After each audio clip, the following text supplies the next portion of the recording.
Welcome to Two Ales and Hockey Tales with Wally's son. Hey. Welcome to another episode of Two Ales and Hockey Tales with Wally. And today we are so excited to have on. He's from Landshut, Germany. He shaves his arms and legs. He's an 18-year pro if you count the German third and fourth leagues as pro hockey. He played with me for the Landshut Cannibals and the Bietigheim Steelers. He taught me how to trash talk in German, du kleine Nute. Dominik Hammer, welcome to the podcast. Servus, Waldi. Hovedere. Wie geht's heute? Hey, gut. Ich war bei meiner Mutter Geburtstag. Oh, leck me am Arsch. It's your mother's birthday? Ja, 75 Jahre. 65. 75. Sugar and spice. They say if you don't use it, you do in fact lose it. But there was a time I was speaking pretty good German, and it was because of you and Geipi. And basically, my son is standing beside me playing darts while I'm trying to do a podcast, and it's really distracting. Can you please go inside and eat your Happy Meal that mother brought you? Okay. I don't know why I'm letting him eat McDonald's and turning into a Waldo, just like because you love it too. Ich liebe es.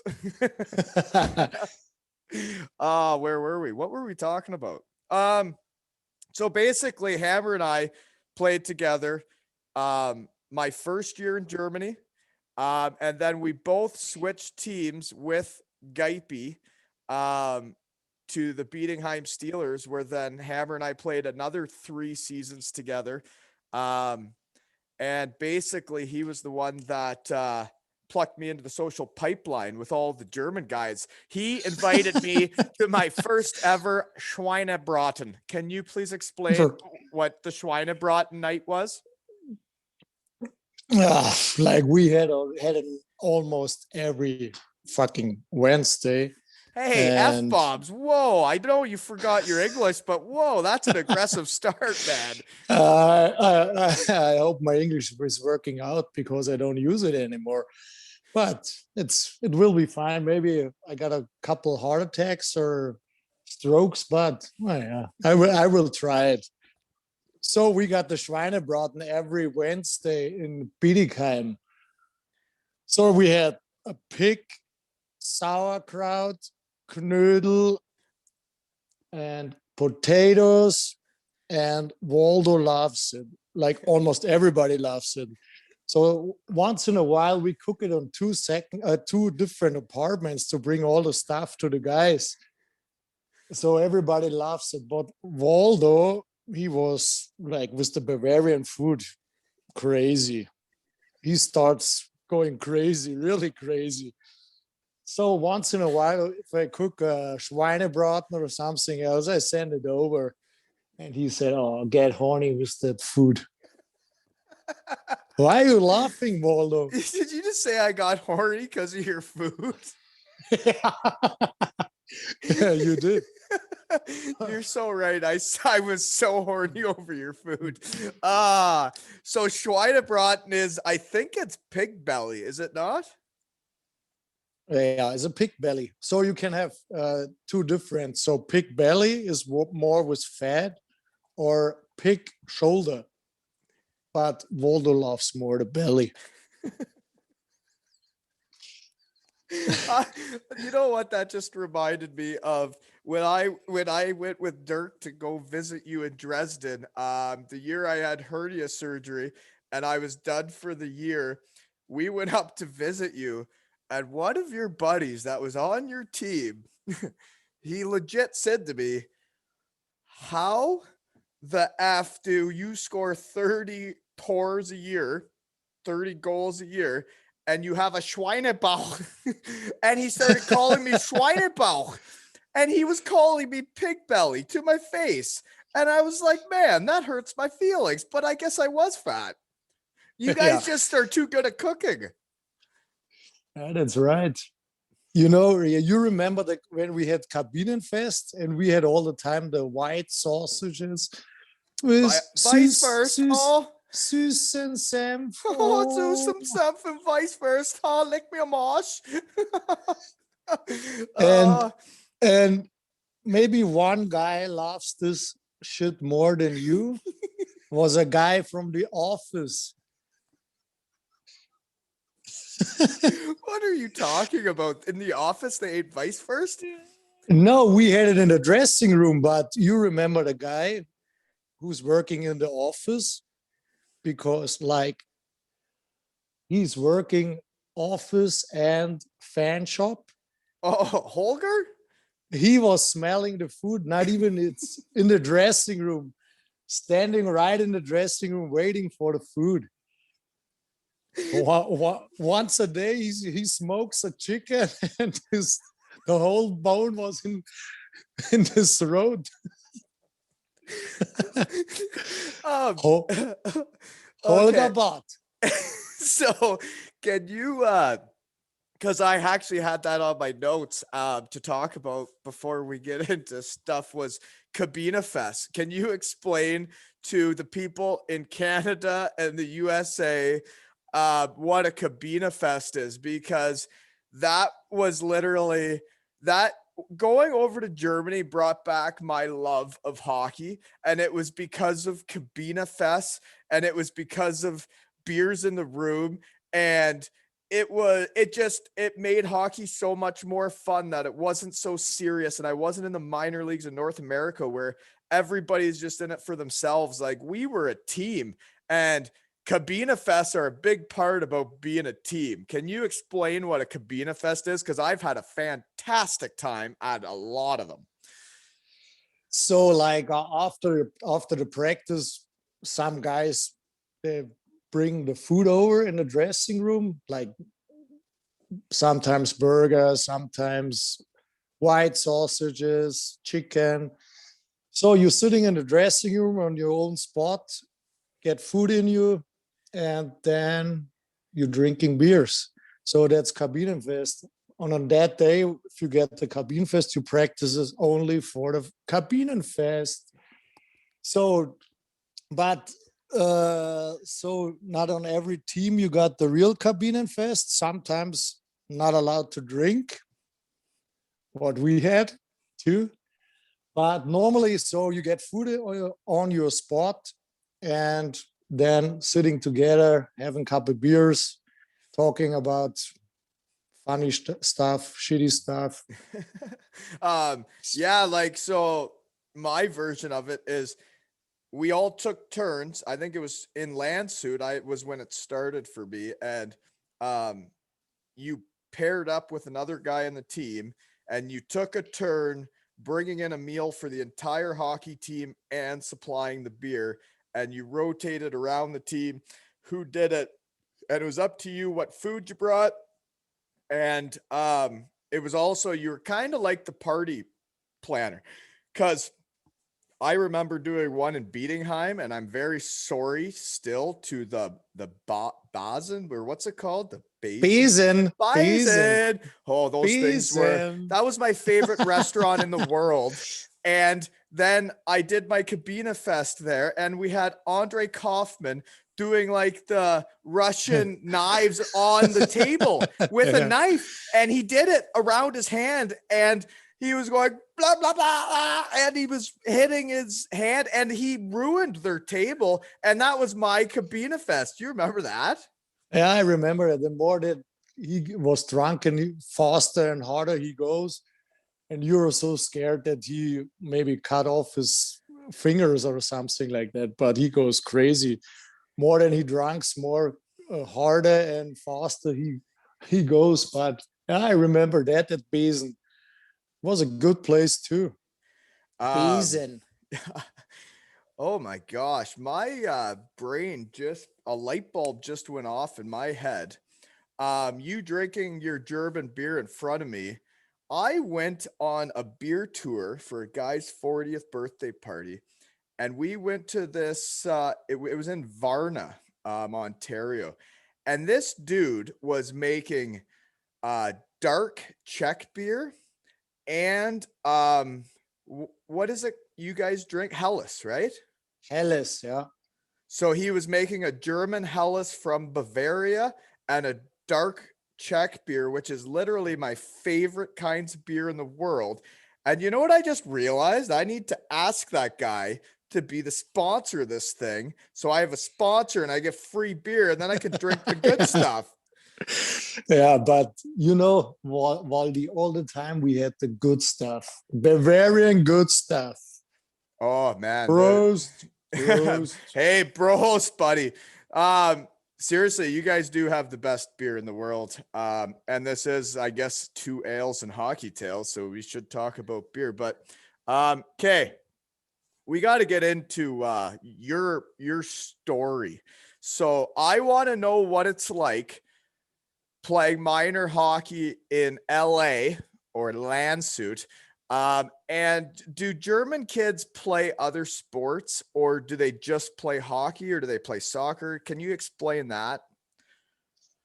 Yeah, as well. So in Germany, it's a little bit different. Like in Canada, we have not that many rinks, and hockey is a little kind of expensive.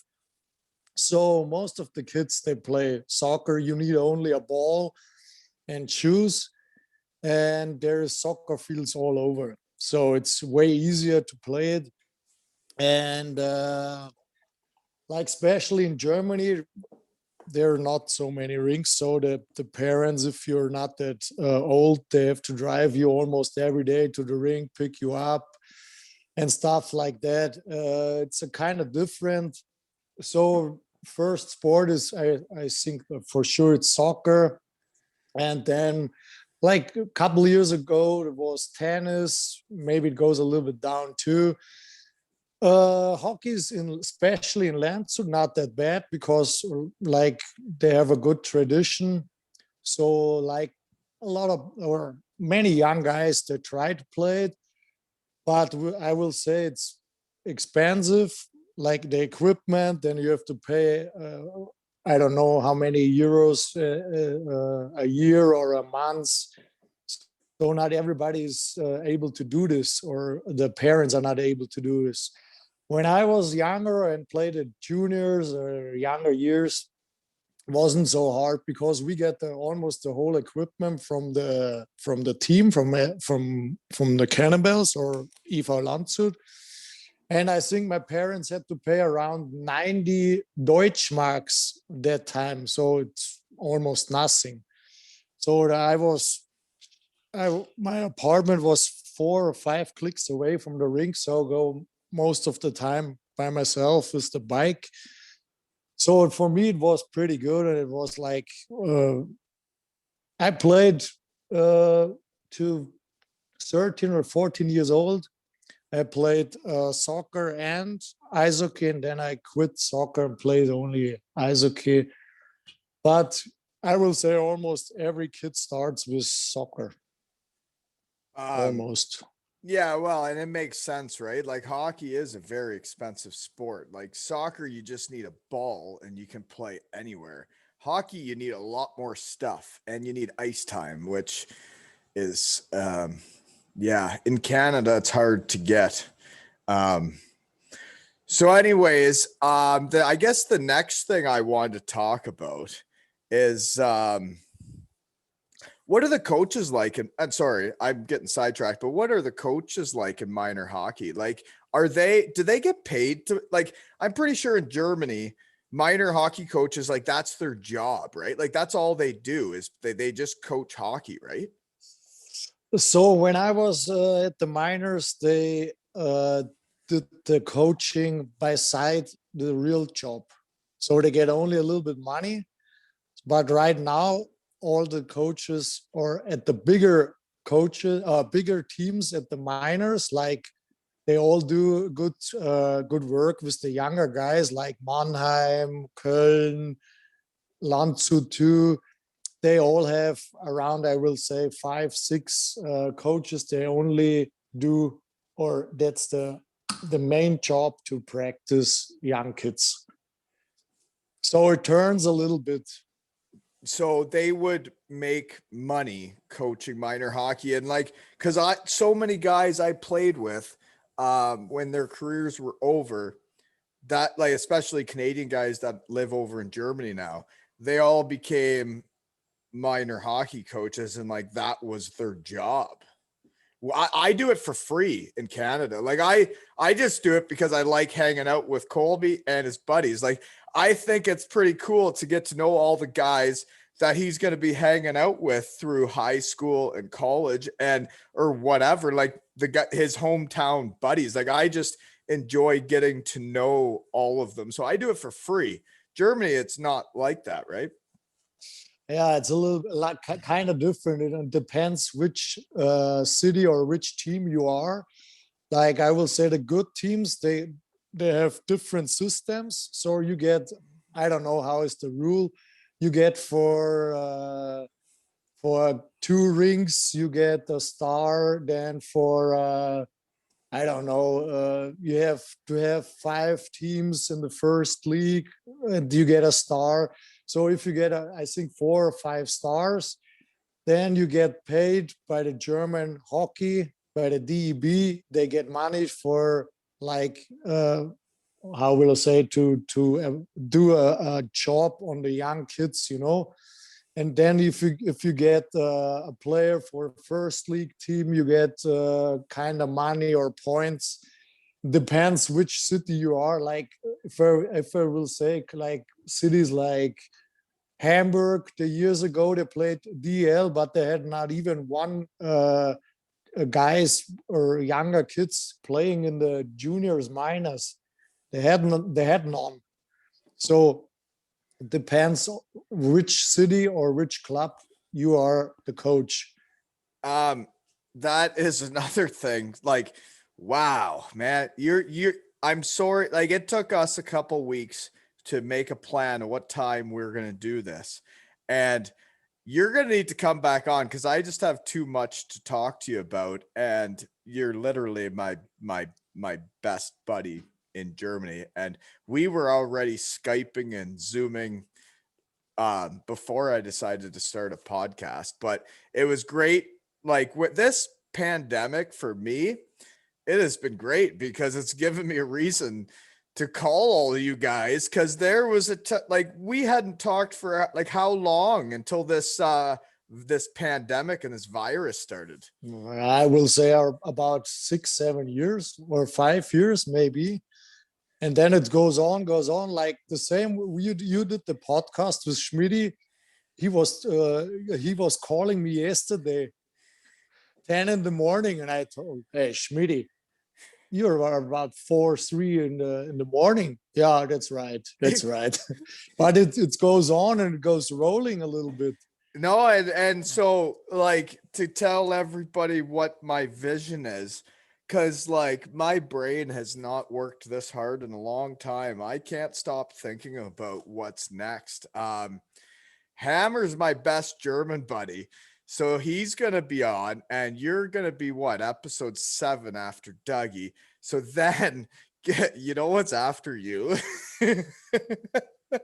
We're going to have a goat off. We're going to have Joey Martin from the Cardiff Devils, who's their goat, who I spray painted myself as. He's going to come on from Norway and tell me about what's going on in Norway. And then the other guy, can you guess who the other guy is? That's going to be the same episode 8 and 9. It's going to be the goat off. From Bietigheim or? Yeah. JK, Justin Kelly. Friley. So that's my next week after you is we're going to have a goat off.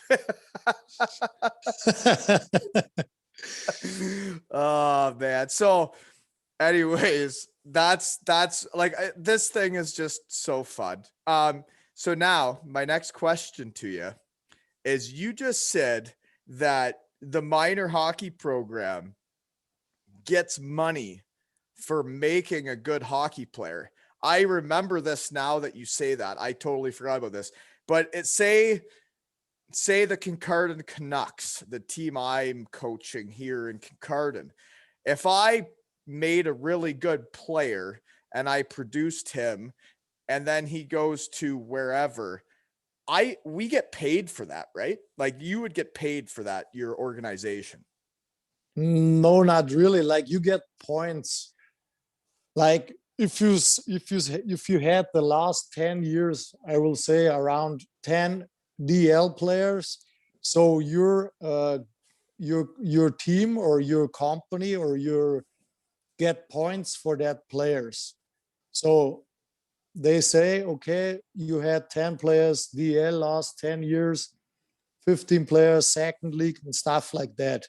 Then you get more points. So, and the points goes all into the stars. You get every year get rated how many stars the club get. So you need how many rings, how many ice times, stuff like that. So you get the stars. And if I think 4 or 5 stars are the most, these teams are get money from the DEB, Deutsche Eishockeybund. So they get a not that money, so much money, but they get a little bit. I don't know how much, but almost every coach for the minors in Landshut get paid, and it's the real or main job. Yeah. So literally and what I do for free in Canada, and I love it. It is my passion. And we just had our first little scrimmage on Saturday, which was awesome. It was great to see the kids again. And I wiped out. You should have seen it, Haver. It was ridiculous. I was trying to teach the crossovers, this thing where you go really fast when you do crossovers instead of just skating. And I forgot. Übersetzen. Übersetzen, weil Hopticky-doodle, Oh, geez. Okay. So I wiped out in a practice today. I'm not going to talk about that. You know what? That just brought up a memory was our year in Landshut. Hopticky-doodle. The coach never spoke English the whole year. He never said anything in English. And it is my first year in Germany. I'm like 23 years old. I have no idea what he says ever. I have no idea what we're doing in practice. I don't know what we're doing in games. And they put me beside Chris St. Croix, who was like 30 years old and had been in Germany for a bit, so he knew some German. And after every meeting, I would say to him, what did he say? Like, do I need to know anything? And he would just say, just go play your game.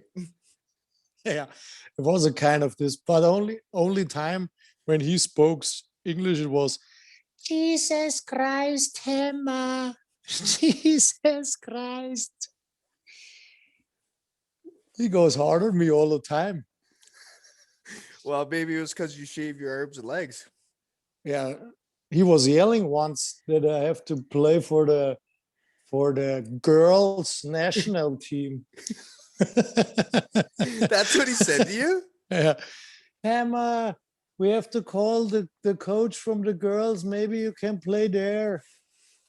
To be honest, though, that first year at Landshut, I had no idea what I was doing, where I was. Like, I didn't understand anything you guys were saying.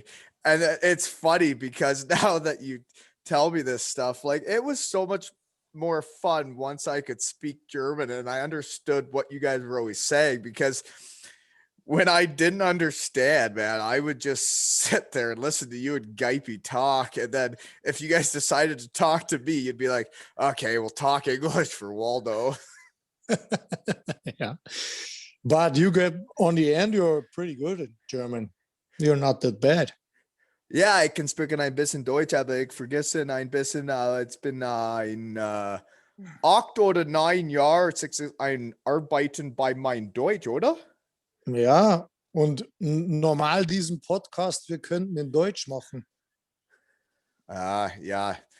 Ich verstanden ein bisschen, aber ich vergessen viel. Viel, ja. Ich auch. My English is working not so good anymore.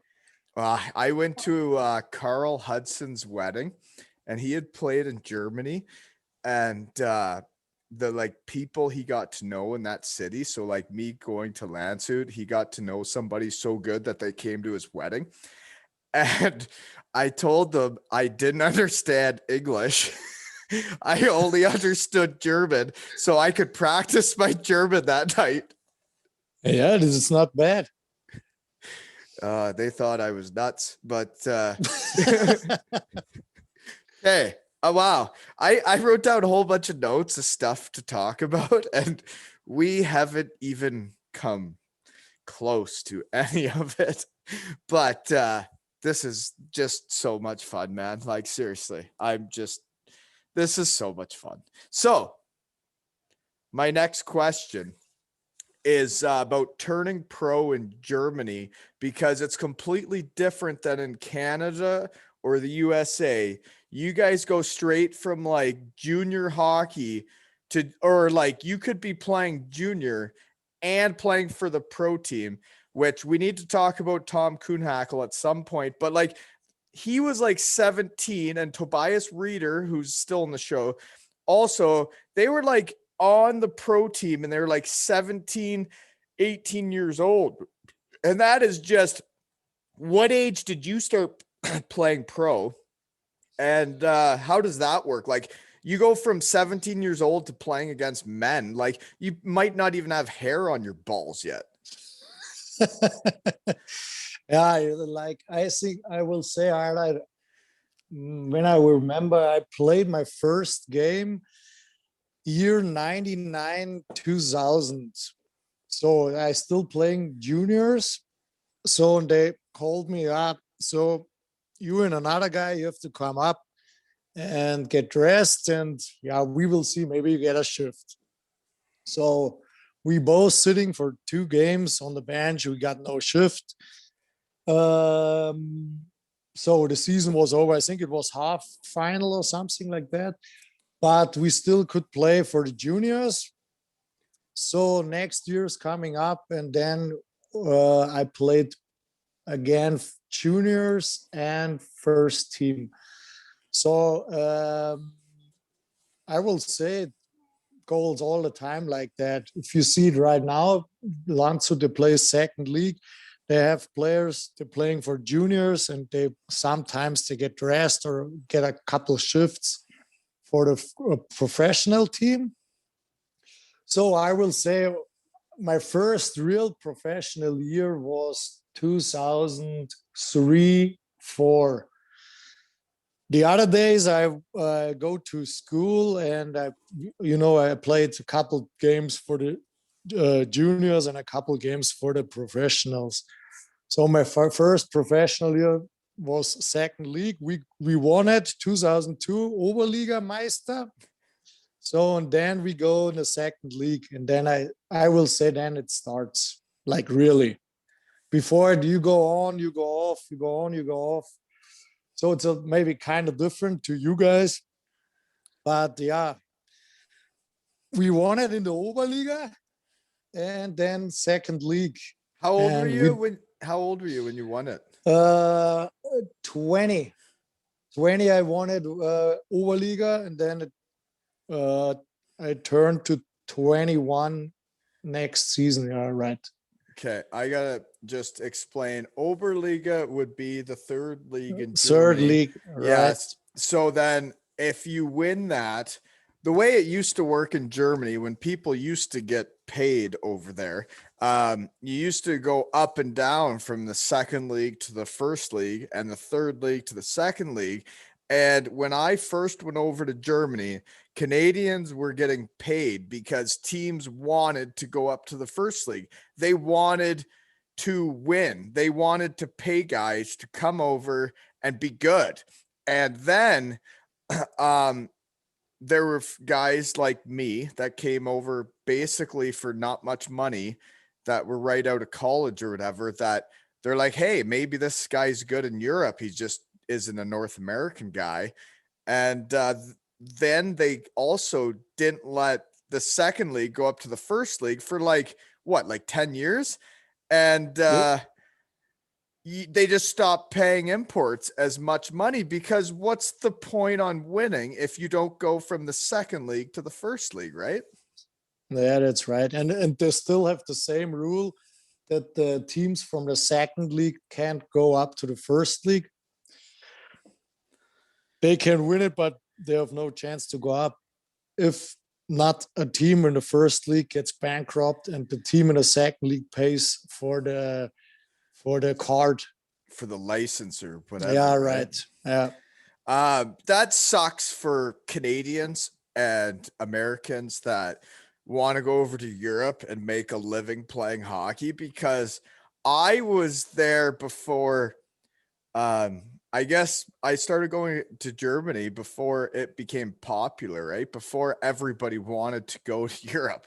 Now every player wants to go to Europe, but when I went, there were guys making very good wages, and I watched it decline basically every year I was in Germany.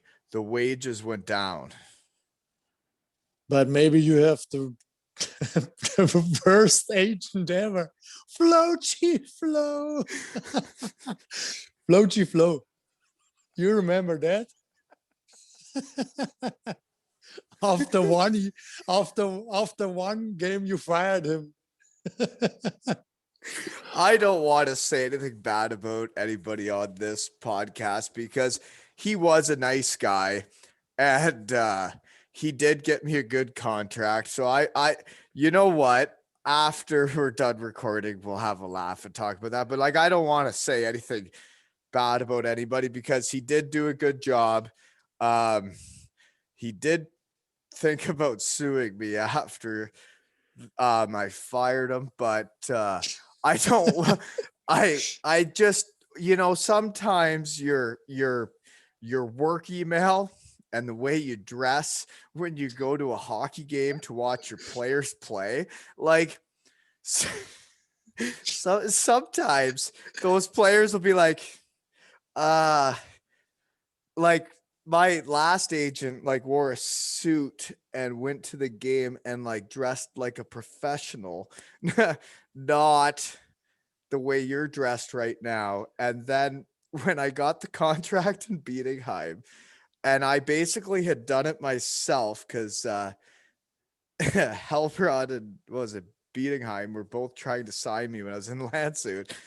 So I get one offer. So then I go to the other team and I said, well, they offered me this. So like, I want this.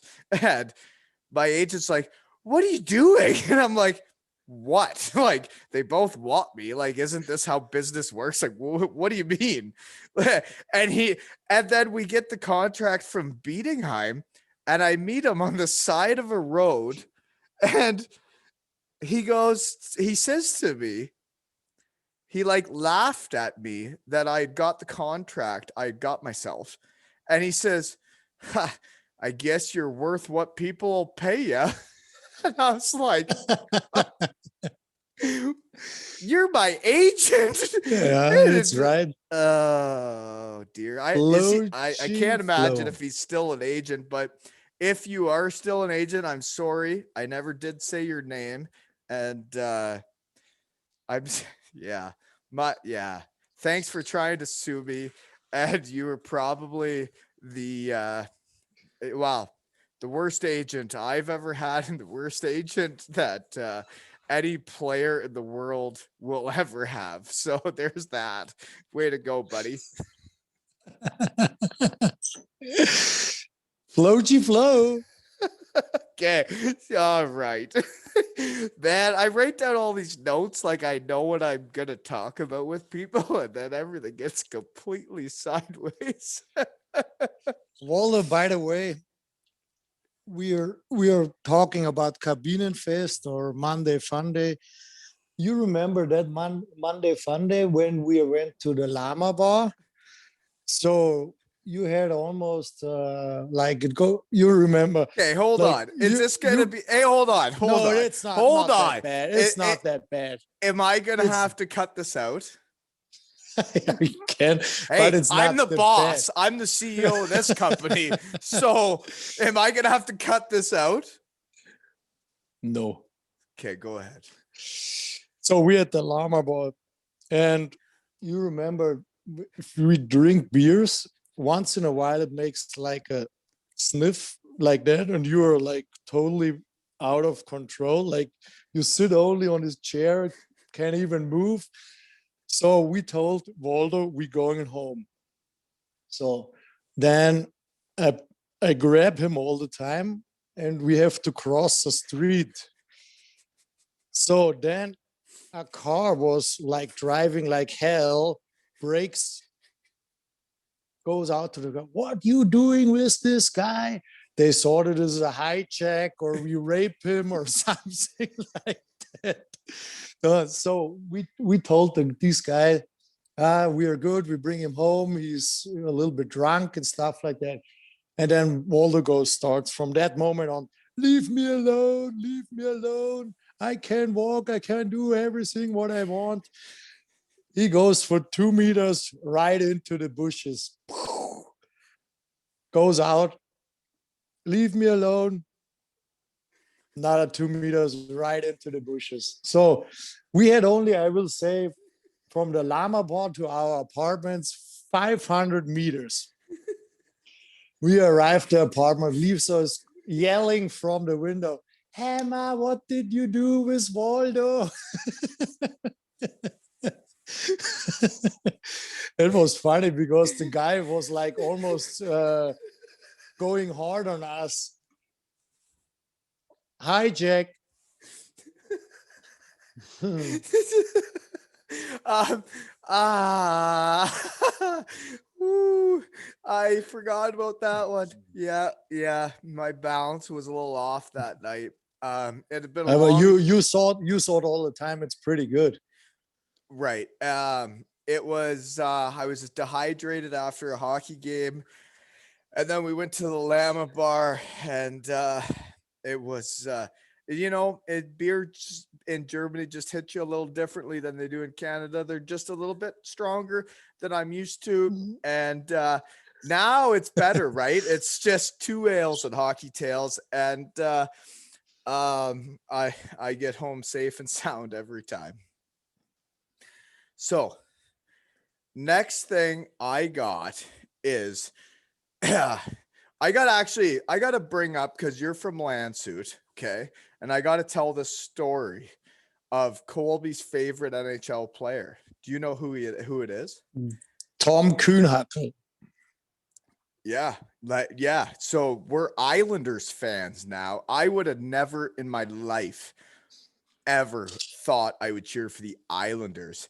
And now I'm still cheering for them because he's on their AHL team. And like, what this guy has done for my family.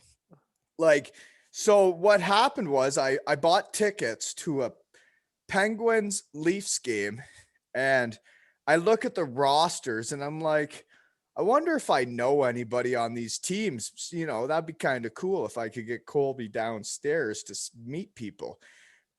And I see Tom Kuhnhackle, Landshut, Germany, on the roster. So I was like, shit, did he practice with us when I was in Landshut? Is that what it was? No.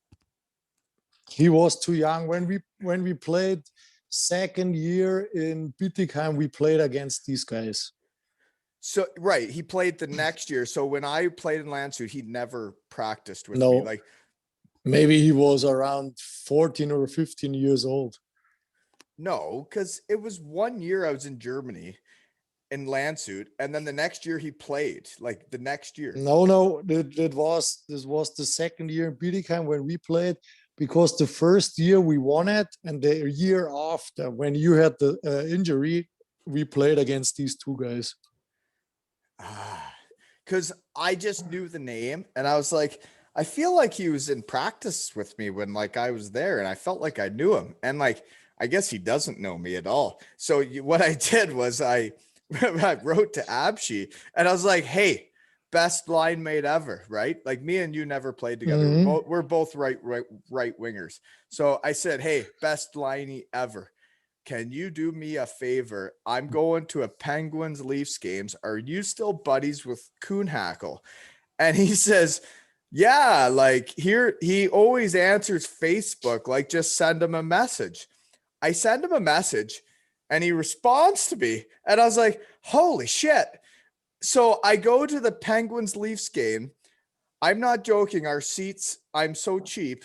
Our seats are behind the seats. Like we don't even get a seat. We're behind the seats. We're like behind them. We're in the standing section. So anyways, Colby's telling everybody he's got a Leafs jersey on over top of a Penguins jersey. So he's like, I'm a Leafs fan. My dad's a Leafs fan, but I'm meeting one of the players after the game. So that after the game, we take off the Leafs jersey and he meets Tom Kuhnhackle, Chris Letang, and all these guys. And Kuhnhackle came up with a signed hat for Colby. And it was like, it was mind blowing. And it was all because I played hockey in Landshut, and people from Landshut of all, like they were the, I don't want, this may sound bad, but you and Geipe and the guys from Landshut and Abshi and Hundhammer, like they're my favorite Germans. And like Bavarians are very much like, I would say, Bruce County folk where I live now.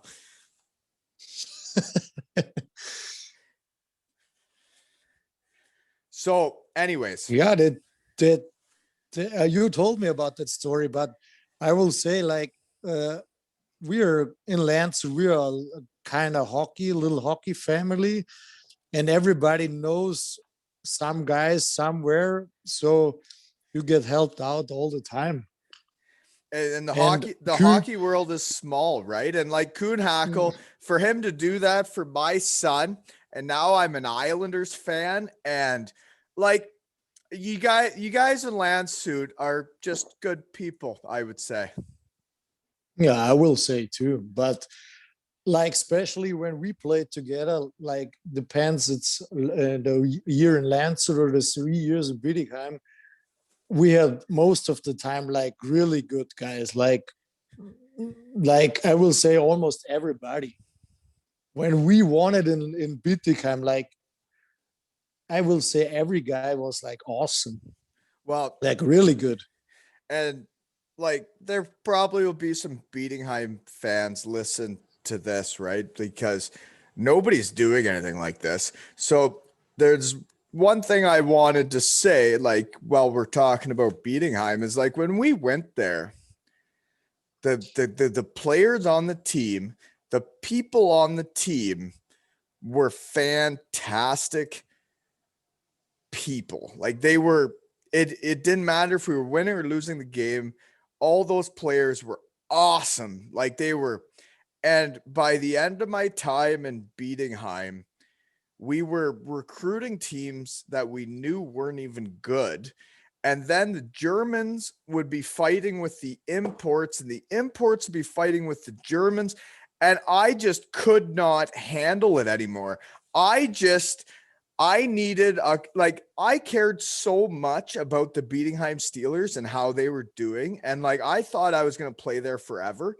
But by the end, man, when the Germans hated the imports and the imports hated the Germans, I was like, I don't want to, I need a change. I need out of here. This is toxic. And then they brought in that new coach, and I just didn't have it in me to prove myself to another dude who he didn't like me, and I didn't like the way he coached. But anyways, I just thought I'd say that while I'm on here with you. Yeah. But that time it was like really awesome. That years when we played there, oh, it was like if the season is over normally, like especially you guys, are so excited to get home or like go to Canada. Like I feel all the time a little bit like dizzy or sad to go home to Landshut, like because the group of guys are so good, and like especially when we played the third year in Bietigheim, we didn't or doing so good. Like that was a different team, we don't have all other guys around us like Schmidty or Kelly or Kasper, these guys or Florian Jung, Dirk Robel, these guys, that was a kind of different. But on that year it was tough too. We are, I think, 17 points behind the pre-playoffs, and we made it. But okay, we lost against Rosenheim, but we get the 17 points back. So yeah, but on the end, when you played the 4 seed, I don't know the situation, but you were injured a couple weeks, I think, or was it only months? I was hernia surgery. So every time I would play, my groin felt like it was like pulled, but then I felt like my guts were sticking out like it was weird. So I could like push it back into my belly, and my belly was kind of big at this time, and I could push it back in. So then I had to get like the mesh net put on. So I was done for the year, but we had just got a new coach in Bietigheim who didn't like me, and I didn't like him. And man, wow, like the way things changed for me in Bietigheim. Like I used to like I cared so much about that place and those people and that arena and everybody there. And it changed very quickly. And like that new coach, like I'm not gonna say that much negative stuff, but like what he wanted us to do when he got there, he said to us, he goes, I've coached teams that aren't good. I've coached teams without talent. And he goes, this is what I want you guys to do. And he wanted us to trap in the neutral zone and make the other team dump it in. And then he wanted the winger to go to the far blue line, and they would just rim it. They just hard rim to the far blue line, and you just cherry picked. And I was like, I don't play hockey this way. This isn't the way I do business. I want to be below the puck. I want to be playing defense first, because like Derek Clancy, my first year, like just drove it into me that I'm not playing hockey this way. I hate playing hockey this way. I feel like I'm playing in Switzerland where guys only care about points. And I'm like, I care about winning and losing. And I don't want to go stand at the far blue line, you little fuck. And I just swore because I fucking hate that guy. Anyways, go ahead. I don't know what to say. So, while the first year in Landshut, you went to the Oktoberfest. Oh, so yeah, no, I actually had that on my notes. Was that my first 2 weeks in Landshut, man, I lived at the GM's house, right? Burnt Trunchka. This dude had he had a tanning bed in his basement, and this guy was as tanned as anybody you've ever seen, and he lived on like the mountains of Landshut, and he's looking down over everything, and he's got a gate that opens and shuts, and it's all because he was really good at hockey, right? Like that guy was tanned. Yeah, he was, and like he was a pretty good player, and he had the like good times. He played, I don't know, for around 10 years for Düsseldorf, the best team that time. So yeah, and maybe that's the reason. So you played, you're coming to Landshut, and then it's your first couple weeks you're going right away to Oktoberfest. Oh, yeah, sorry, I forgot where I was going with that. Yeah, you're right. I was there for 2 weeks, and you guys took me to Oktoberfest, and I was living at the GM's house, and I have never felt like I've belonged somewhere so much in my life. Like Oktoberfest to me is literally like that's my Christmas. Like that. Like, look at what I'm doing now. What is like no, but it was literally I go to Germany. I don't know what I'm doing. Lisa's not even over there yet. And the team goes for a team trip to Oktoberfest, and we're only 30 minutes away, right?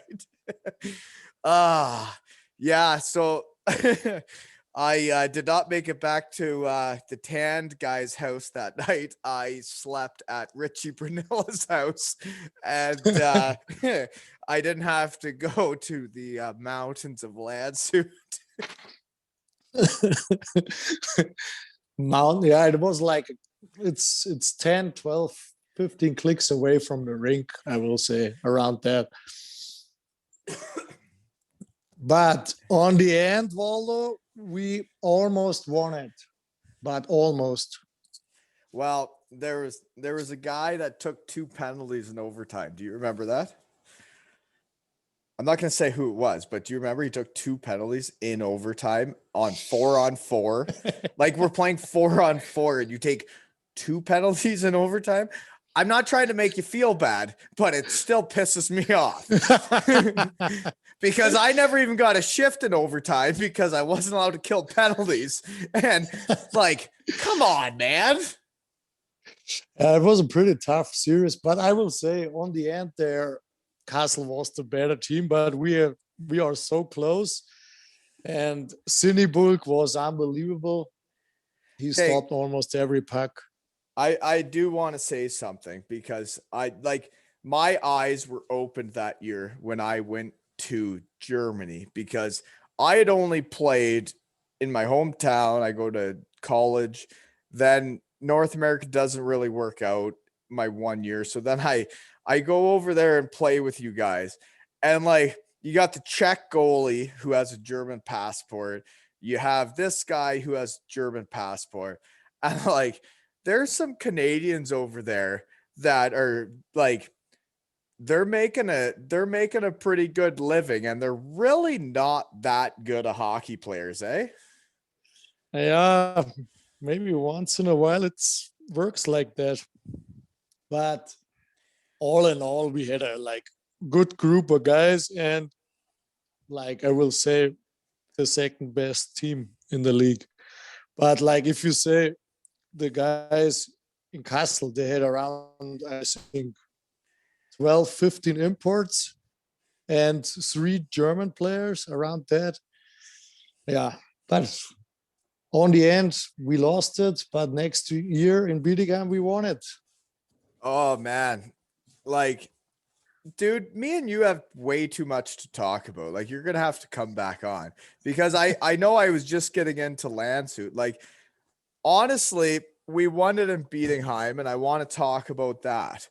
But the dandies that live in Bietigheim, the Abschies, Hundi, like Whitman, and Geipe, we got to talk about him later. I got him on the list. But like, were you on the team when they had a little hut under the stands?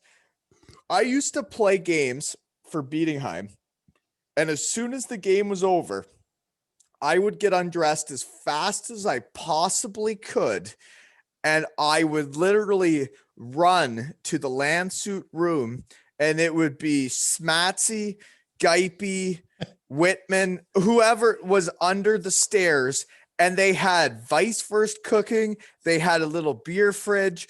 And I'm talking, I would crush 2 beers with my buddies after a game and eat a couple vice first and Zeus and Samph. Yeah.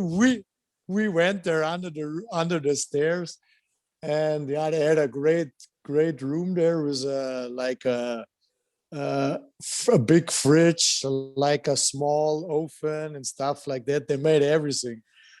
It was, but if the guys are good or you have a good group of guys, you can make this. Okay, you need a little bit success too. But yeah, on the end, they have to put this away too. Well, it was kind of like when I got invited to Schweinebraten for the first time, and I was like the first Canadian at Schweinebraten. When I got invited to the room under the stairs with the Landshut boys, I was like, I'm in. I'm in with them. Like we're in. And I loved playing in Landshut. Like the people there, the fans there, like I wish they had a bigger budget and I wish I would have stayed there because that was a fun year, man. Right? Yeah, it was. It was really. But we don't get an offer, Maldi. I didn't even get an offer from them. Me either. And Gaipi too. And then on the end, that they go public and said, we are only money guys and we want to have more money and stuff like that. But well, like, hey, here's one story. And like, this may be the longest episode ever because we have too much to talk about. But like, can you explain the day I show up in Landshut and Gaipi has news cameras around him, the media's all around him, and they're like, you've signed for the Bietigheim Steelers for next season, and the playoffs hadn't even started yet, I think, right? And I'm like, I show up and I'm like, what's going on? Why are all these news cameras here? And they're like, well, like your best defenseman just signed in Bietigheim for the next 2 years. And I'm like, but the season isn't over yet. Like, what are you talking about? Yeah, that was like that. And I don't know when we both signed it there on the end on the playoffs when we had the parade, when all the fans are singing Scheiß Bietigheim. Scheiße Bietigheim. Which means shitty Bietigheim. Shitty Bietigheim, because they had just signed me, you, and Gaipi all in the week, and they're all chanting shitty Bietigheim, and then we go there and win the championship the next year. Yeah. Like, but they loved Gaipi all the time. Like, for my person was a little bit different. I don't know why. But Gaipi, he goes later after Bietigheim back, and he won the second league with Lance. So they still love him all the time. It was okay. But it was they love Gaipi more than Hammer. Yeah, sure. Sure. Oh man, sorry, buddy. Yeah. Makes no difference. I played the end of my career. I played in Landshut 2 more years. Then I quit. It's okay. Man. You know what? Sometimes love hurts, right? Like there was a time I loved Bietigheim and things changed really quick too. It goes like pretty quick. Yeah, it's all good. Okay. I'm going to get into more Tom Kuhnhackle stories when I get Abshi on because he was the one that started this. But I did want to bring up Gaipi because like you and him are the two guys that made me feel part of the Germans, made me actually like playing there because then I felt like part of the team and I felt like I was getting invited to stuff that the other imports weren't, right? Like, and then you guys started cooking this food, like you said, that made me so horny. And like, obviously Lisa's excited because of I'm excited because of but like, can you explain you and Gaipi's relationship and how you guys kind of stayed together basically all day, every day for like 5. And you still are, because you just FaceTimed me on Friday and you were with Geipe and Whitman like usual. So can you explain your relationship with Felix Grun's kid? Felix and Moritz Grün Geipel. So just so everybody knows, in Germany, these fellows are way tougher than us in Canada. They have way more, like, I don't know what the word is. But they don't get married until their wife is like pregnant, like until she's about ready to go. And then they're like, fine, I'll marry you just so my kid can have my last name, right? Yeah, not all the time, but it happens a lot. Yeah, right.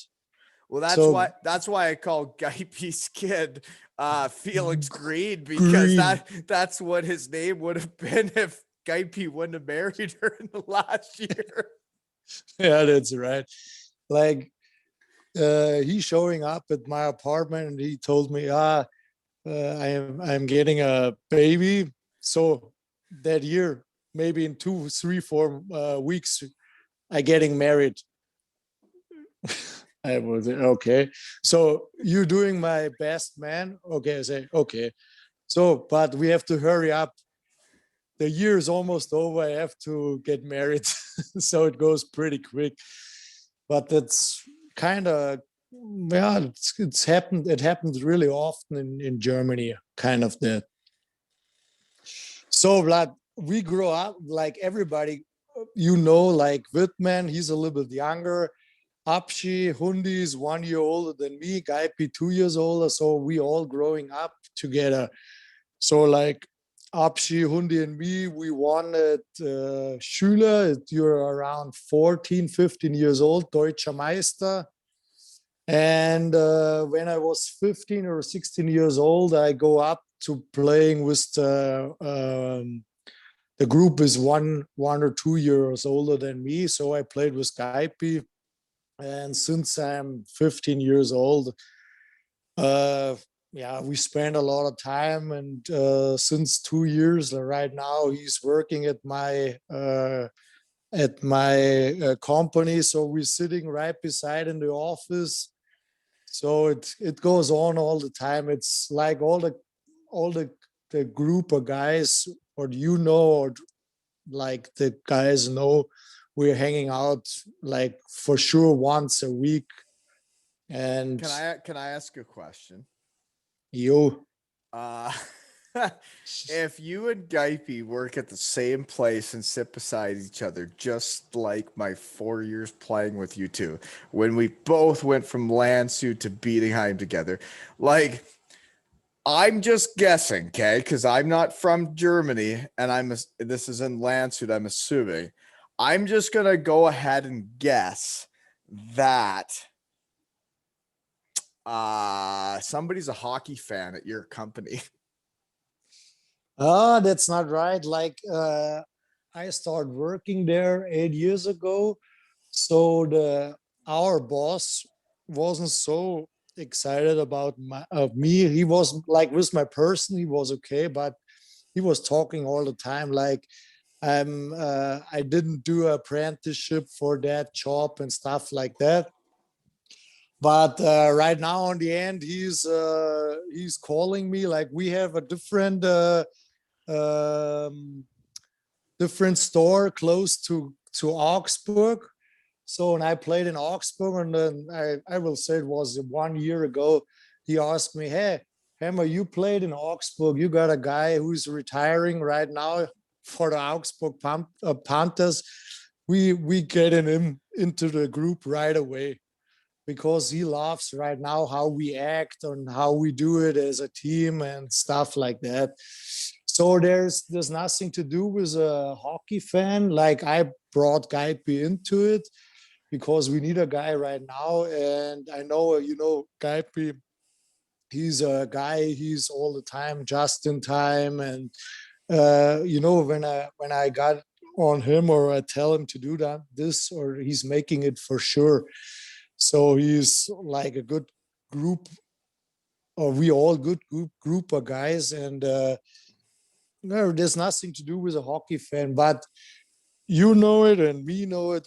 After around 15 years only playing hockey, it's hard to get a job, like a really good job. Nobody, like the people around Landshut, they told you all the time, if you're quitting, come into my company or stuff like that. But nobody, for which reason, What you they say what they're gonna say to, yeah, and then when it's actually time, they're not actually there. Yeah. for which I understand it, for which reason. You played 15 years professional hockey, and then you didn't even have like a real job, and then they're waiting for you to come to her company and work for them. For which reason? Yeah, no, and hockey is the worst part about it is that it's a dead end job. Like, it's completely dead end. If you don't want to get into coaching, and which is very rare, right? Like, there's 20 players every team. There's only one coach. So not many people can get into coaching, and who wants to fly all over the world and take jobs all over the world? Like, it's not easy. And like, when you stop playing hockey, you're at a complete dead end. Like, I had my MBA, my undergrad in business management, and I was still a beggar. Like, I was still ready to do whatever I had to do to get a decent job. And that's what playing minor pro is, right? Like, you don't make millions of dollars. Yeah, right. That's right. Anyways, But I will say, like, what we get for playing hockey, we had so much fun. The money wasn't that big, but not that bad. All in all, I will say, on the end, when I quit, now it's time to say, okay, I have to quit and get a job, because we're not some soccer players or NHL players. We have to take care about us, and we still have to work another 30 years or whatever. well, it's, yeah, like, we had to start working right away. Like, we didn't, Right. yeah. So that's different than for this podcast than, say, other ones that because like, okay, can we talk about shaving your arms and legs now? Because I brought it up twice. Can you explain to the crowd why the F you do that? So that's not a real reason for that, because I have almost no hairs on my whole body. So the couple ones I have, I shave it, because especially my beard, it's almost still the same, Waldo. What do you know? So You just I got have to, a whisper of a mustache. yeah, kind of that. So I have to shave it all 2 days, because I look like a Turkish guy. I was 14 years old. So I can't even go outside because I look like an idiot. So it's still the same. So I will say I'm not a little bit, I take care about my body, maybe not, but I want to feel all the time good. So Okay, so shave. why your arms? Okay. I don't even give a shit about your legs. Why are you shaving your arms? Almost everybody does it in Germany. What do you mean? They shave their arms and legs? No, not the Dudes?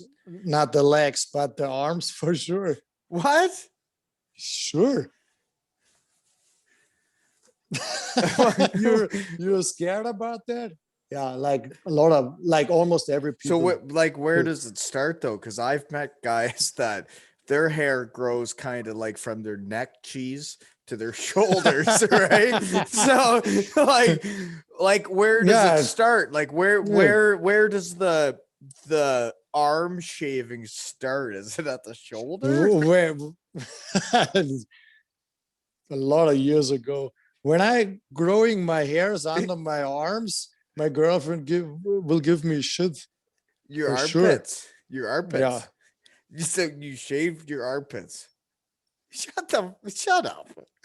Here, sure. Your armpit. You shave your arms, your legs, and your No, armpits. my arms I never shaved. Only my armpits. What's so funny about Arm, eyes, and bears. Yeah, no, I can't say that on this podcast, can I? Like when we would be in the shower and I'd yell at all the German guys. You know what? I'll tell this story just so German guys will listen, and I will never tell the Canadians what it means. I would look at all the fellas and say, "Arm, eyes, and beard. Arm, eyes, and beard."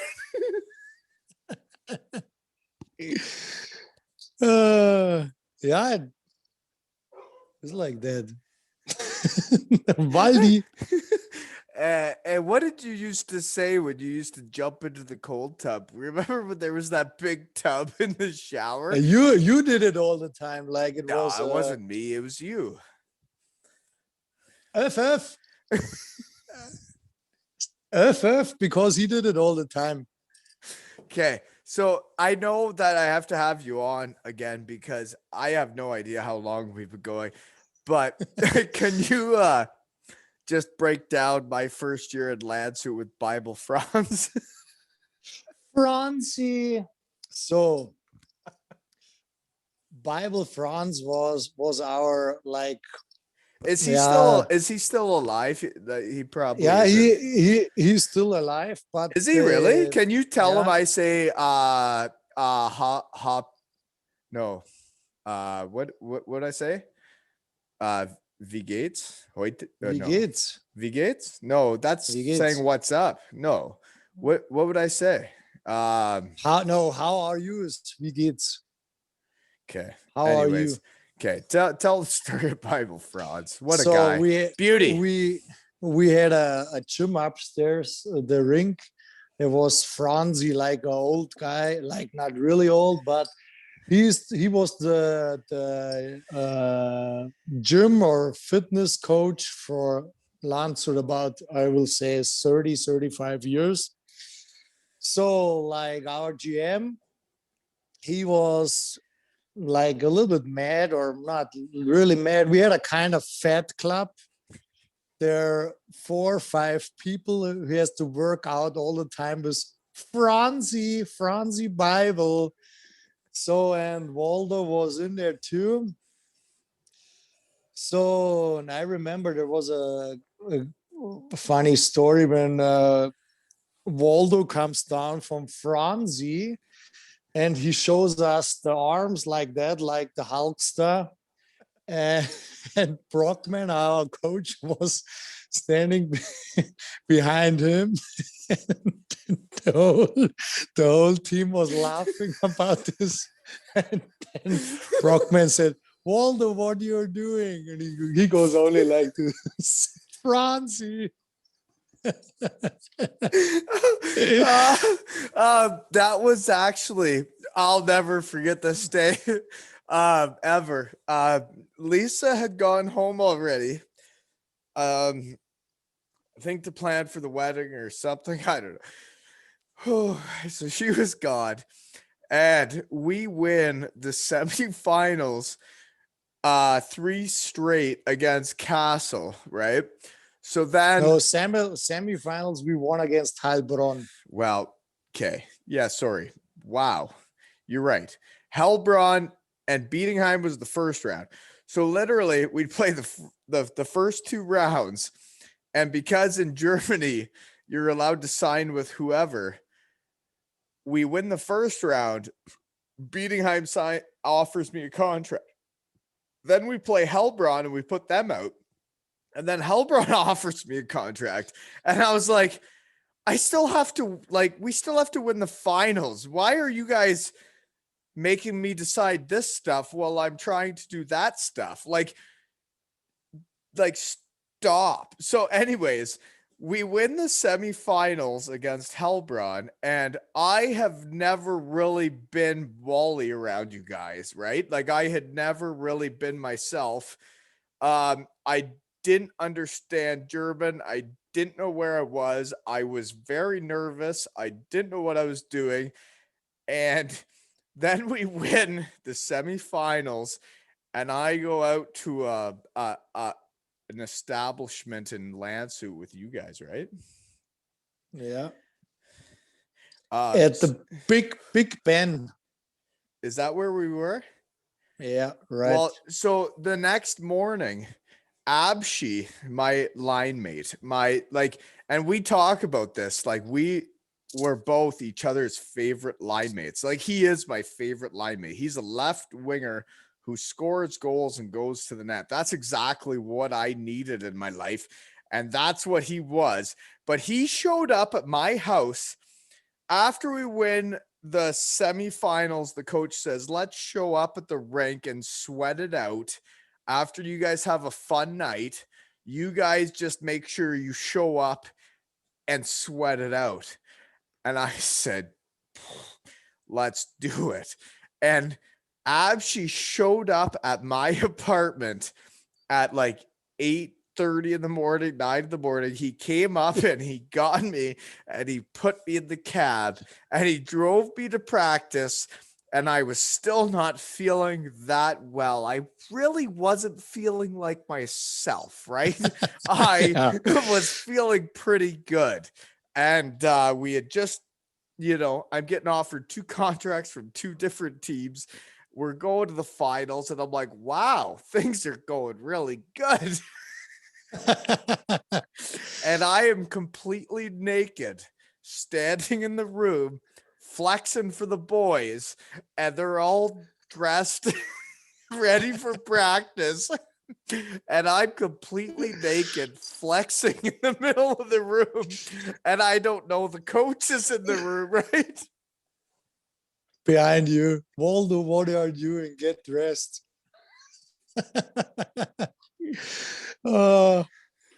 Flexing. Oh, yeah. Hey, Brockman, check these out. Brocky. But one guy was like worse than you on that practice. It was my Alice center. Kratoshka. Yeah. Alice Kratoshka. He was like, he's going in the lane, like turning to get first, goes back right away. Like 10 times. He's like holding the boards like this, not falling down. Oh. There actually, now that we talk about it, there was one other time where I faked an injury because of a Cabina Fest the night before. And I told you guys, and that you guys said, you're like, yeah, I'm sure it's your shoulder. Yeah, that's what, yeah. And I couldn't skate. I couldn't pass. I couldn't do anything. Yeah, it can happen. But I didn't remember that. Well, that's just playing hockey in Germany. That's just being a pro in Germany. Okay. I guess we didn't really, we just kind of told stories, hey? We didn't really get into your career. So I guess that's next podcast or what? Maybe. But my career is not that big, Like I won a final in the Oberleague. I lost 2 finals in the second league. I won a final in the second league. I played 3 years in the DL. But do you think that this podcast is about how successful your career was? Think about it. What's better, to have good stories or play success hockey? Well, I guess they're not working now, right? So I guess they're not what are you guys, dispatchers? Dispatchers. So we send trucks to bring some stuff with, like we have big cans to get to some to building houses, to constructions, or we send like the stuff, the cement in big bags to some stores. So Yeah. we have to tell the drivers where they have to go and what they have to bring them. Yeah, man, it's crazy what everybody does different. And like for you and Guype to be still working next to each other, like legit, you guys never left each other's sides. Like we would play a game in Bietigheim, and I actually, you can tell Guype this. It was Felix's fault that every time we'd play a game, you guys would want to go home and you'd want to go to Landshut and see your buddies, which I understand, because if I lived 2 hours from home, I would want to do the same thing too. But Guype decides he wants to go see Felix every weekend, and as soon as we would play a game, you guys would be gone, and then our team atmosphere just wasn't the same, right? Like we didn't have you bringing the imports and the Germans together to Samen. Zusammen.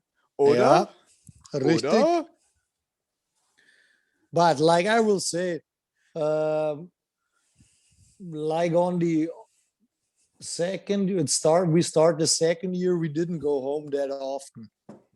Or me, I stay more in Bietigheim. Guype goes home like almost every week. Yeah, but the Felix Grün grows up.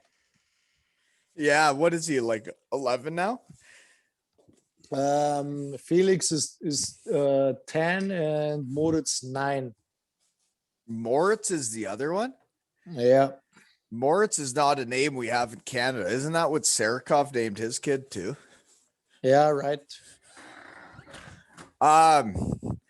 Well, I think next time you come on, we're gonna talk about like your actual career and like who you played with, right? Because we've kind of just like I'm just look. So actually, I need one more story before we stop. You got to give me a muff story. So like this dude was the craziest coach I've ever had. I know you're from Landshut and he's from Landshut and blah, blah, blah, blah, but you got to tell me, like, this guy was absolutely nuts. Do you know what they wrote on my contract? Do you know what my name was on my contract? No. Kugelblitz. Kugelblitz. Oh, I know about that. Because You remember that, right? Remember when my nickname was Kugelblitz? Yeah, because there was a soccer player, Ailton. He played in Werder Bremen and Schalke 04, and he scored a lot of goals. But like he had a kind of little belly and wasn't that big, so maybe they called you Blue Kugelblitz.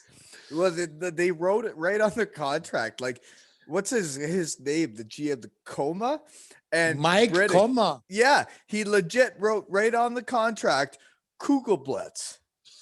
And, Yeah. and I was like, you know what? If you guys are accepting me as Wally, and I like, it's okay, I got a little belly, and you're writing it on the contract, I'm where I belong, right? Kugelblitz, yeah, but that guy, he was pretty fast and he scored goals like you. Nobody cares about the belly. Well, yeah, if you score goals, nobody cares about the belly, but as soon as you don't score goals, people care a lot about the belly. Maybe you have to go to Franzi. All right. Okay. Do you have anything else to say before I hit stop recording and we can just have a normal beer? No, we can do another podcast the other days. Hey, you know what we're gonna do after Geipe comes on? Like, because Geipe and you are literally the guys that brought me into the German circle and made me feel like I was part of it and just made me feel at home. I think after I do Geipe's episode, when that shy guy comes on and actually tells me a story, we'll see if that happens. But like, and if he won't, what we're gonna do is we're gonna do it the three of us. We're gonna do you, Geipe, and me. Yeah. And then we talk about Schweinebraten and how fat I am and how much I love schnitzels. Maybe during the podcast we are cooking the Schweinebraten. Oh, lick me a mosh. Oh, lick me a mosh. Oh, wait, but hold on. How do I eat it? Hey, you had one picture. If you did the Schweinebraten, it looks not that bad. Like it looks like a kind of like a fashion cook, you know? It looks sucked. It sucked. I tried. It sucked. It did not taste like it did. You need a better crust. Yeah, no shit. No, like the crust wasn't right. And I was like, Hammer nailed this every Wednesday. We would have the whole team over, or not the whole team over. We'd have who we wanted over. But in the first year, we had almost everybody. Well, and yeah, like, and the first time I was ever invited to it, it literally changed my opinion on playing in Germany. Like when I got invited and I think we watched like Bayern Munich play a different football team. And like you guys cooked Schweinebraten in Seidler Brama's upstairs apartment in Bietigheim. And I was like, I'm in. I made it. Like they like me. I'm allowed to come to Schweinebraten. Like I'm gonna crush. I'm gonna crush so many pigs in the next 5 years.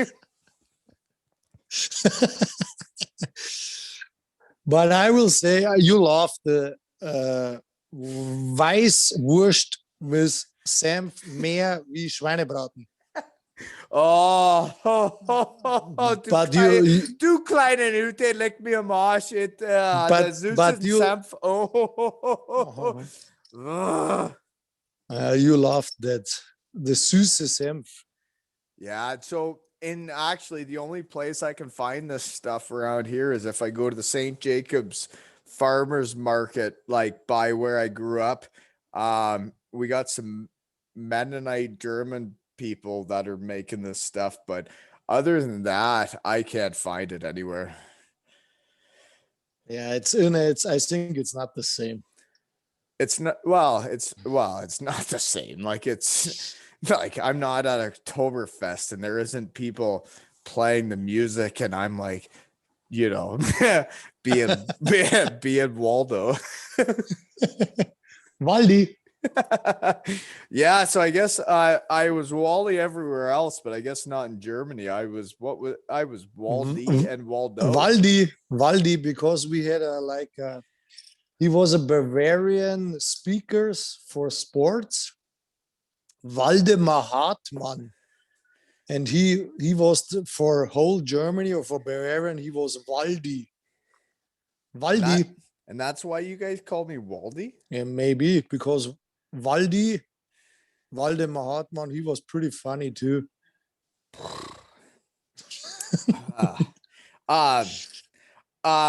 Okay, last story before we shut it down, because this just crossed my mind. We would go outside and play soccer on the soccer fields, but we were kicked out of our locker room my first year of professional hockey in Germany. We weren't even allowed to dress in the locker room because we weren't good enough to dress in that room. Is that not correct? Yeah, that was pretty correct. Yeah. But I think we won the first 4 or 5 games. So then we went to Regen. Sorry. We went to Regensburg, like it's called a derby because it's only 50 clicks away from us. So we get like, we had a loss from 5-0 or 4-0 or something like that. So they go pretty mad about us because they thought we maybe have to win almost every game. So then we go to the Schülerkabine and we do a parade into the cabin with music and stuff like that. It was kind of weird, but almost everybody was laughing. But we were sitting there for, I don't know, 2-3 weeks. But on the end, I don't care. That was kind of funny. I thought it was awesome. Like everybody's worried about like their careers and like if they're gonna get signed for the next year. Like when you just don't worry about that stuff, when you're just playing hockey, that's when you're living, right? Like when you don't care, you don't care about what's next season. You don't care about anything. You're just playing hockey.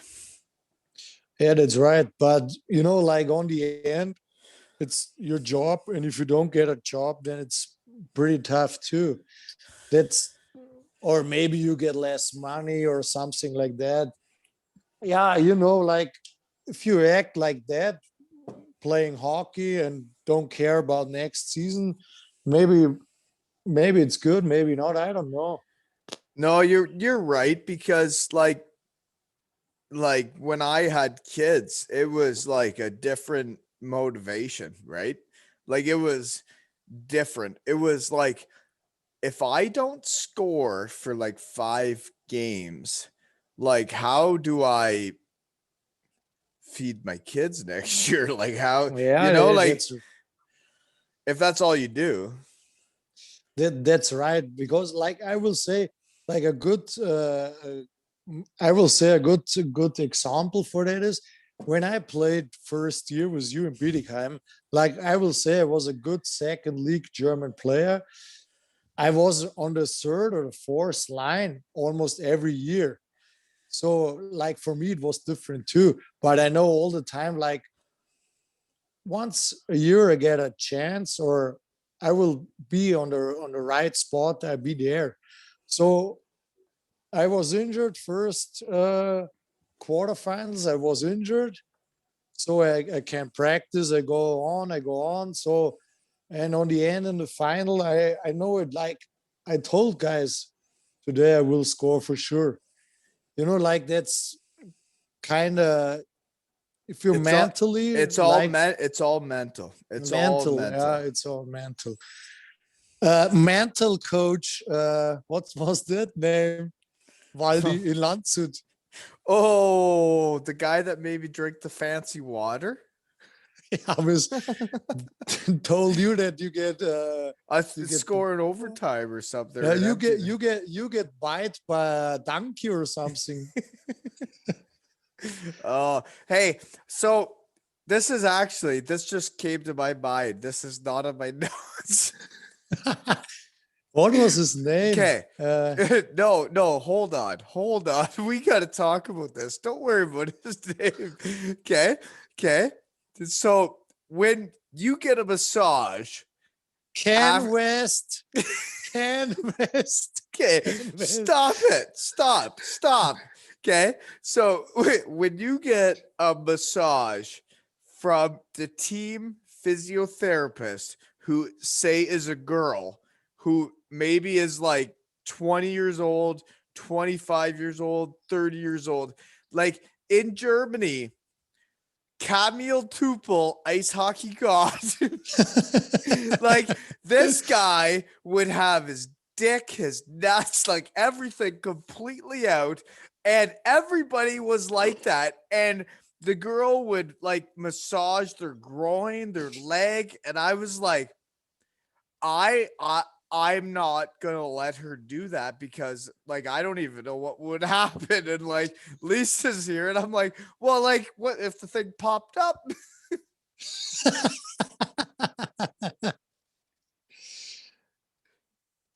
I might have to cut that out. You can cut it out. Anyways, tell me about Ken West. no, tell me about so like in Germany, like you don't even have to like Yeah, cover yourself with a okay. masseuse, right? Waldi, I have to tell you a story. I know what you mean. Like, your guys in Canada a little bit shy about that.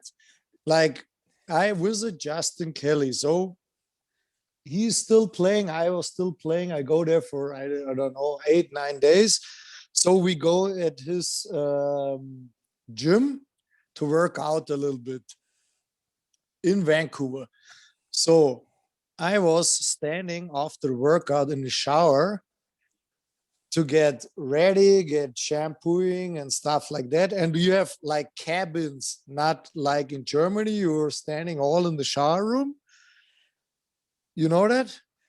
So like the sauna rooms or whatever. No, like the shower rooms, they have all like cabins with So it's like boys, girls, doesn't matter. no, like it was only boys. Okay. So and they got like Justin goes ready, turn around, Hammer. Nobody got to see this, and I have to turn around to the wall and stuff like that. So that the reason, or that's the thing what you are talking about, that the Canadian are pretty shy about that, or Yeah, that we're all very shy about like how small we are, how little our nuts are. No, but seriously, that is like in Europe, like oh man, we got so much to talk about. And it's yeah, my kids want to go for a hot tub at the neighbors, but like so like I remember when I was playing in Germany and I'm on the Steelers and you guys were like, check out the Olympic athletes, and they're all like naked in the newspaper, and like it's like husband and wives, and like they're showing everything, like they're showing everything. yeah, like it's kind of different, but like to show everything, it's like I will say everybody have is their own decision to do this. But I don't like if we are in the shower all, I don't care about anything, but I don't want to be naked on some newspaper. I don't know. No, I like, yeah, I agree. I don't need everybody to know what I'm working with, right? Mhm. It's for me, it's the same. Yeah. But like some, I will say some Germans, they are like they want to go really public, for everything what they got, and they do it. It's the same. Yeah, Canadians maybe a little bit different, but I will say in the US it's the same. Yeah, like and like it's even like this thing. Like I'm excited to talk to you guys, and I'm excited to get this out there. Like people are like, is it okay if I share this with my friends? And I'm like, well, I'm doing this so people like want to listen. Like who else has these connections, right? Like there's not that many guys that I guess did what I did and like met guys like you and Gipey and everybody else along the way, right? Yeah, that's right. Well, like and Tom Kuhnhackle, maybe someday he won't play for Lou Lamorello and he'll come on the podcast because the guy won't give me a stick when Colby gets hit in the head with a puck. Tommy Boy says, Colby, you're going to get a stick. And he's like, anybody on the team, who do you want? And I'm like, Barzell. And Colby says, I want yours. Yeah, that's pretty good. Yeah, and it was great. And then Tom says, okay, I'm going to get you a stick after the game. So we go up to our seats where we didn't actually have a seat. And we're like above like where the seats were. And I was like, geez, I used to play hockey and now I can't even get a seat to take my kid to a game because they're just too expensive. Expensive. Yeah, it's unreal. crazy.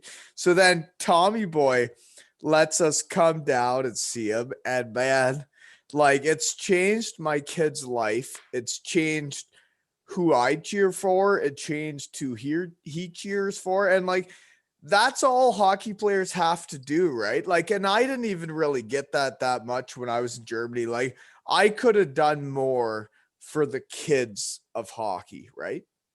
Yeah, sure. Like almost everybody can do more for that. But once or some guys are made for that, some guys not. I was good to kids all the time, but I don't spend so much time with it. Yeah, it's and I didn't either until I had kids. And then once I saw like my kids' interaction with it, I was like, holy shit. Like, so like that does that to that kid. And I think there's enough hockey players in the world, in Germany and Canada and the USA, like everywhere, that they could do more. Like all you got to do is like take a picture and like put your arm around somebody, right? Like that's all you Yeah, got to that's do. right. That's right. Like it's pretty easy, or like you don't have nothing special to do. No, and I was like that in Germany. I wasn't doing enough, and I think that's part of why I didn't continue to play for the Bietigheim Steelers, was because I wasn't doing enough of that, right? And like it doesn't take much. Like if you're good enough at hockey, you got to bring the other part too, right? Yeah, that's right. But like on the end, you have like everybody knows better on the end before, and now you know it Yeah. because you. Yeah, everybody's smarter when they're young, and they think they're dad, and they think everybody's not as smart as them, and they know what's right. It is weird to like talk to you guys now, and like honestly, you were my like favorite teammate. Like you were the one that brought me into Germany, and I was like, I want to stay here. I want to be here, and this is fun. And it was because of you and Geipe. Like you and Geipe changed my whole life, and we haven't talked in like 10 years. Yeah, about that. Like not even 10 years. Yeah, 7, 8 years. Yeah, we started if the pandemic goes on. Then we start to, like, you wrote me, hey, can we have a phone call, and it starts again. Yeah, and I will say it's a good thing or good stuff what you are making right now. Like all your guys are, for me, are like interesting. These guys which I played, like I listened the whole podcast with Schmitty, and I was laughing the whole time. And he was calling me the other day, and like it's good. It's really good. And like with all the stuff what we having right now, you can go on your cell phone, get on FaceTime, you can call it whatever you want, and makes like nobody has to pay something or stuff like that. It goes easy right now. 15 years. Yeah, like back when we were at Landshut, if this would have happened back when we were playing at Landshut, we wouldn't be doing this, because I'd have my blue Nokia phone, and you would be like, and you guys would be like, off gates, off gates, off gates. And I'd be like, what does off gates mean? Like, what are we doing? Where are we going? What's happening? Auf geht's. Meeting und dann auf geht's. Well, Oder oder, 500er, hey, 500er. hey, Hey. 500er Yamaha.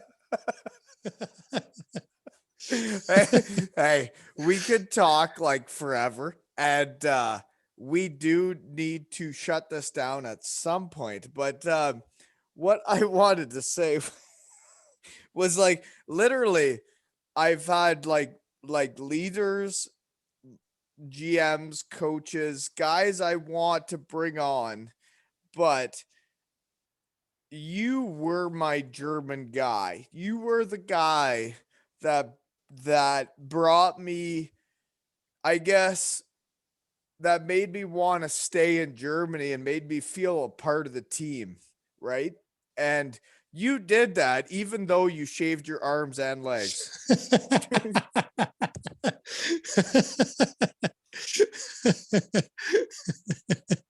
Hey, don't go so hard on me. Hey, you tell everybody what I'm doing. Hey, No, I it's only good. talked about your arms and legs. Oh, hold on. No, you don't shave your arms, only the underarm. Yeah, that's right. Okay, I'm gonna pee my pants soon, so we better So, we gotta end the recording soon because I'm gonna pee my pants and it's really funny. Okay, go ahead. What do you okay, got? Valdi. So we both go on the toilet and then we quit this for a moment. So we go on another day. Hey, So, but I have to call you short time out of this 2 ales of hockey tales with Wally, because I have to tell you like a really hard story. oh, not good. Yeah, you will see. Okay, let go. So we're done with 2 ales and No, hockey tales. do you want me to stop the recording now? Yeah. Okay. All right.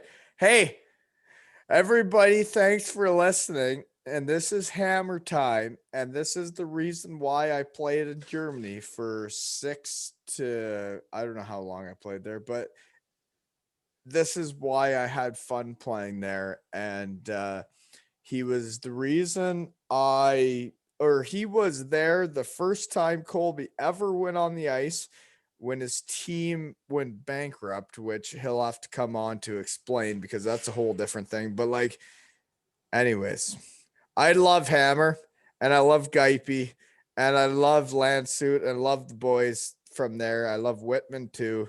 And Camille Tupel, ice hockey god. Goodbye. Ciao, ciao.